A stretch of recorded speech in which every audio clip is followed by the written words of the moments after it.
Hello दोस्तों, नमस्कार। एक बार फिर से मेरे यूट्यूब चैनल पर आपका स्वागत है। आशा करता हूं कि आप सभी लोग बढ़िया होंगे। तो आज की क्लास में हम क्या पढ़ने वाले हैं, the new classical macro economics. तो आज की क्लास में हम नव क्लासिकी समष्टि अर्थशास्त्र के बारे में पढ़ने वाले हैं।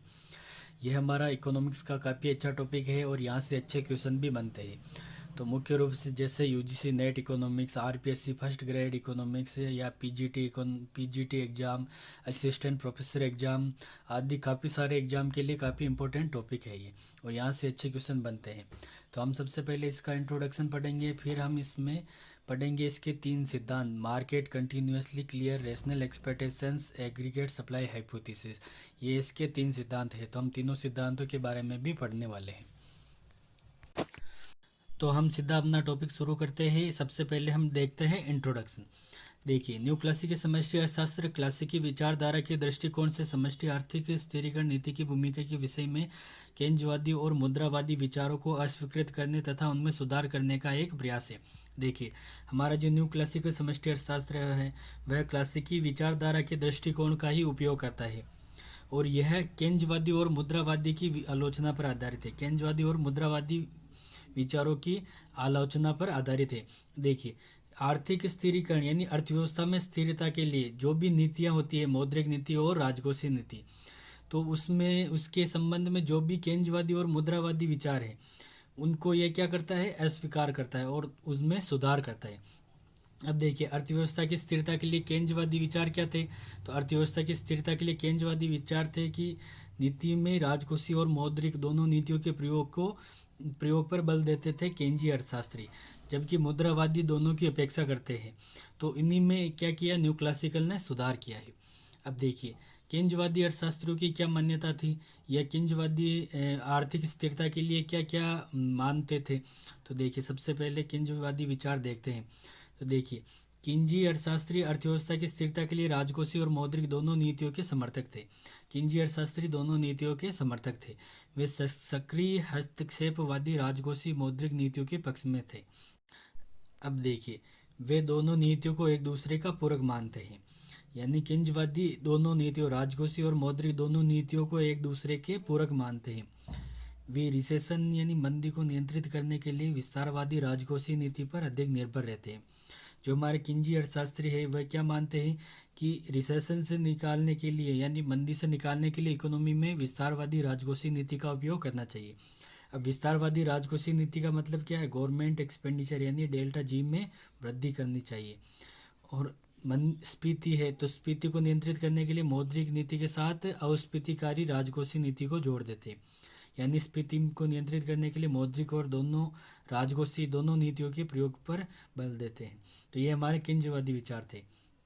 अब मुद्रावादी क्या मानते थे, यह मानते हैं कि अर्थव्यवस्था स्थिर होती है, यानी अर्थव्यवस्था में स्थिरता होती है जब मूल दशाओं में कुछ परिवर्तन के कारण यह अव्यवस्थित होती है, तो अपने आप दीर्घकालीन वृद्धि पथ पर तेजी से लौटती है।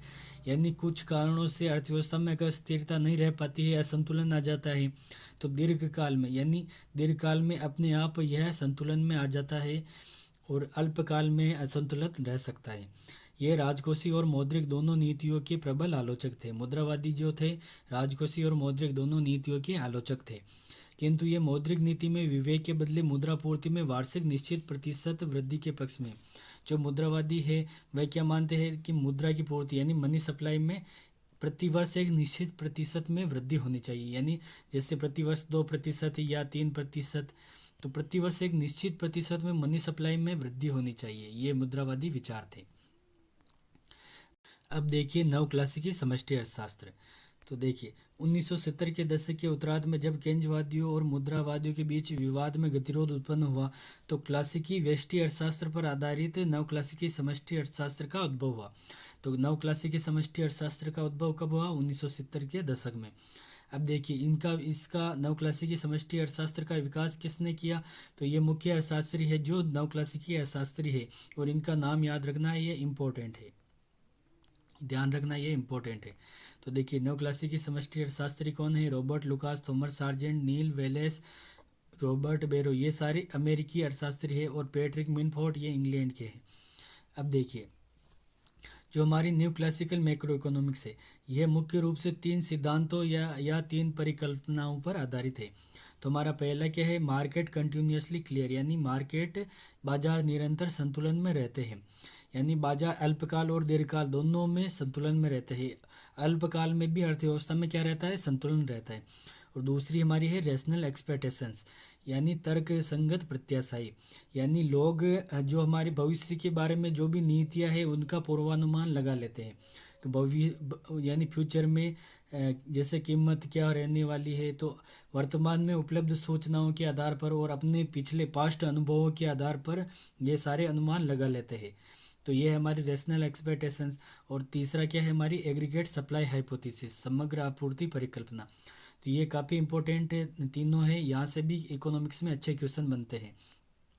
और हमारी जो पहली है परिकल्पना 1 और 3 शास्त्रीय है, यानी पे हमारी मार्केट कंटिन्यूसली क्लियर और एग्रीगेट सप्लाई हाइपोथेसिस, ये क्लासिकल है लेकिन उनका विश्लेषण नया है, यानी ये क्लासिकल में भी मिलती है लेकिन इनका इस न्यू क्लासिकल ने इनको नए तरीके से प्रस्तुत किया।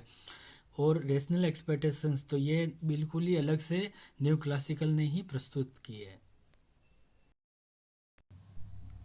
अब देखिए, अब हम देखते हैं बाजार निरंतर समाशोधित, मार्केट कंटिन्यूसली क्लियर। ये हमारे न्यू क्लासिकल मैक्रो इकोनॉमिक्स की पहली हमारी अवधारणा है या पहला सिद्धांत है।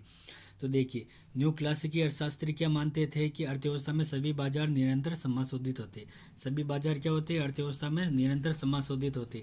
तो अर्थव्यवस्था में बाजारों में अल्पकाल में भी क्या होता है, समायोजन होता है या समाशोधन होता है, जिससे कि क्या होता है, अल्पकाल और दीर्घकाल दोनों अवधियों में अर्थव्यवस्था किस में होती है, संतुलन की स्थिति में होती है। देखिए, बाजारों को समाशोधित किस प्रकार किया जाता है, बाजारों को समाशोधित करने के लिए कीमतें और मजदूरी तत्काल ही समायोजित होती है। तो न्यू क्लासिकल इकोनॉमिक्स क्या मानते हैं कि कीमतें और मजदूरी में क्या होता है, तत्काल ही समायोजन होता है, इसमें समय नहीं लगता है, बिल्कुल तत्काल तुरंत समायोजन होता है।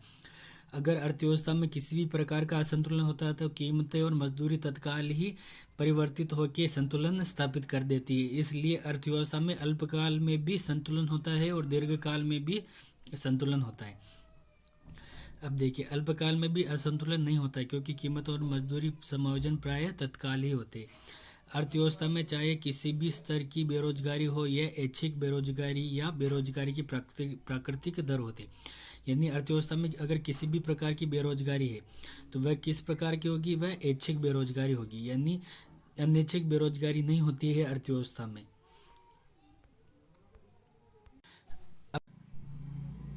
अब देखिए, इसे हम चित्र की सहायता से समझते हैं।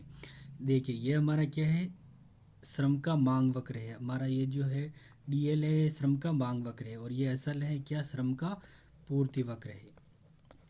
और हमारे जो कुल जो है श्रम शक्ति क्या है, कुल श्रम शक्ति, श्रम शक्ति क्या है, एन, हमारी क्या है Shram Shakti, O N T, ये हमारी क्या है Shram Shakti, O N T, यानी ये हमारी है कुल श्रम शक्ति, यानी अर्थव्यवस्था में कुल इतने श्रमिक हैं।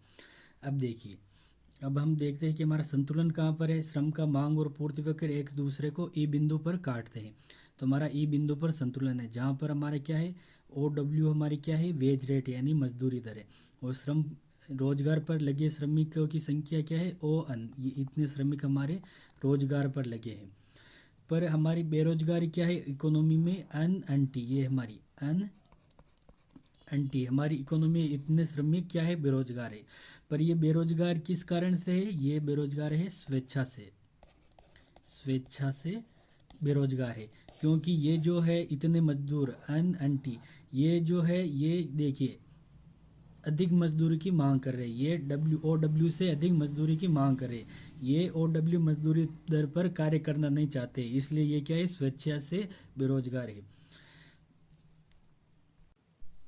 ये जो श्रमिक है, ये इतने जो श्रमिक है, ये क्या है, संतुलन जो कीमत संतुलन मजदूरी दर है उससे अधिक मजदूरी की मांग करते हैं, इसलिए ये बेरोजगार है। जबकि इस प्रकार हम कह सकते हैं कि नव क्लासिकल अर्थशास्त्री क्या मानते हैं कि अर्थव्यवस्था में जितनी भी बेरोजगारी होती है वह केवल क्या होती है, स्वैच्छिक बेरोजगारी होती है, अर्थव्यवस्था में बेरोजगारी नहीं होती है बाकी। अब देखिए, केंजियन और मुद्रावादियों से न्यू क्लासिकल का जो विचार है उससे क्या भिन्नता है, तो वो हम देख लेते हैं। देखिए, बाजारों में संतुलन को लेकर बाजारों में संतुलन को लेकर नए शास्त्रीय अर्थशास्त्री केंजिन और मुद्रावादियों से भिन्न मत रखते। देखिए, किंजवादी क्या मत रखते हैं कि धीमी कीमत समायोजन के कारण बाजार में संतुलन नहीं हो सकते हैं, तो अर्थव्यवस्था असंतुलन की स्थिति में रह सकती है।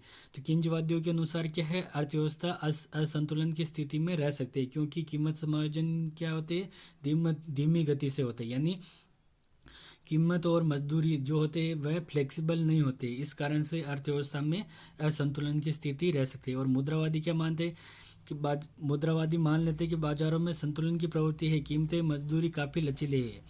तो मुद्रावादी कीमत और मजदूरी को फ्लेक्सिबल मानते हैं, इसलिए अर्थव्यवस्था अल्पावधि में अस्थायी रूप से असंतुलन की स्थिति में रह सकती है और लंबे समय में संतुलन प्राप्त कर लेती है। तो मुद्रावादी क्या मानते हैं कि अर्थव्यवस्था असंतुलन की स्थिति में अल्पकाल में असंतुलन की स्थिति में रह सकती है, लेकिन दीर्घकाल में संतुलन प्राप्त कर लेती है। और किंजवादी न्यू क्लासिकल क्या मानते हैं कि अर्थव्यवस्था अल्पकाल और दीर्घकाल दोनों अवधियों में क्या होती है, हमेशा संतुलन की स्थिति में रहती है। इस प्रकार न्यू क्लासिकल विचारधारा केंजियन और मुद्रावादियों से भिन्नता रखती है। तो ये क्या थी, ये हमारी बाजार मार्केट क्लियरेंस था। अब हम आगे की क्लास में हम क्या पढ़ेंगे, रेशनल एक्सपेक्टेशंस के बारे में पढ़ने वाले हैं, जो कि हमारा काफ़ी अच्छी क्लास होगी। तो आज की क्लास में इतना ही है। और अगर आपको क्लास अच्छी लगी है तो चैनल को सब्सक्राइब कीजिए और चैनल पर बने रहिए, आपको अच्छी अच्छी क्लासें मिलती रहेगी आगे भी। और वीडियो देखने के लिए आपका धन्यवाद।